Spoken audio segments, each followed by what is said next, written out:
Malabi, la plateforme qui met en lumière les parcours inspirants des entrepreneurs camerounais. Malabi, découvrons ensemble leur histoire, leurs défis et leurs réussites.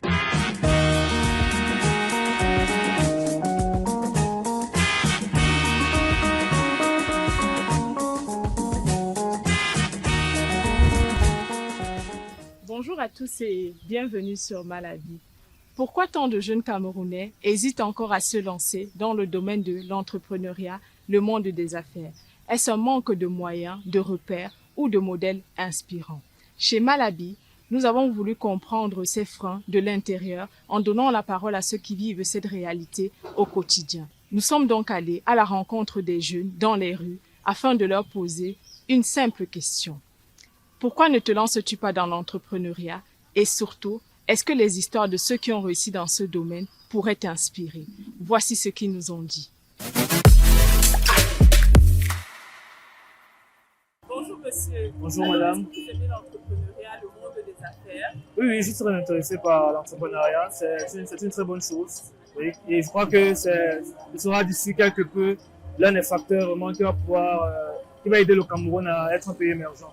Actuellement, je fais les affaires. C'est vrai que ce n'est pas encore au grand niveau vu que je n'ai pas un métier fixe. Donc, ce sont les affaires qui me permettent de joindre les deux bouts actuellement. Déjà, au Cameroun, sans le vouloir, on s'intègre seulement. C'est ce que le pays nous impose. Quelles sont les difficultés que vous avez rencontrées en tant qu'entrepreneur quand vous étiez en train de vous lancer? Bon, la première difficulté, c'est faire connaître son produit.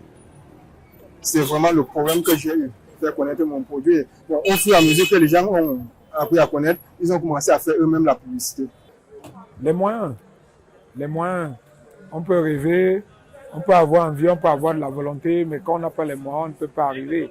Trouver ce qu'on veut faire et savoir s'il y a la demande sur le marché. Trop de mafia, les gens malhonnêtes, les gens mal intentionnés. Donc, dans le business, il y a trop de gens mal intentionnés.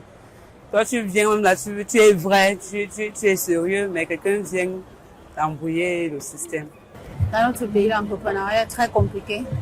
Tu peux avoir vraiment ton capital pour te lancer, mais on va te parler des taxes, des impôts et de tout ce qui va avec. Et c'est n'importe qui va même chercher à te détruire à côté là, c'est pas facile.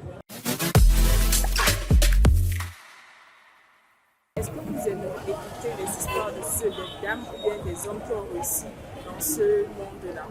Oui, ces histoires nous permettent plutôt à ne pas perdre espoir. Donc même si ça ne va pas, tu as quand même conscience que ça ira. Ils vont pouvoir me donner un carnivore. Un carnivore à suivre. Pas forcément dans la même direction, mais ça me donne des idées à pouvoir aussi mieux manager mon projet. J'aimerais écouter l'histoire de l'entrepreneuriat. Oui. En plus, mais ça me plaît. Si j'ai le partenariat, ça me plaît de coopérer avec eux. On écoute même toujours, puisque ce sont ces histoires-là qui nous motivent à penser à entreprendre. Ça m'aide un peu à développer mon mindset, ma mentalité, une mentalité de persévérance. Est-ce que vous avez un modèle d'homme d'affaires aussi au Cameroun que vous aimeriez? Bon, celui qui m'inspire le plus, c'est Dampoulou. Baba Dampoulou. Kemla, oui.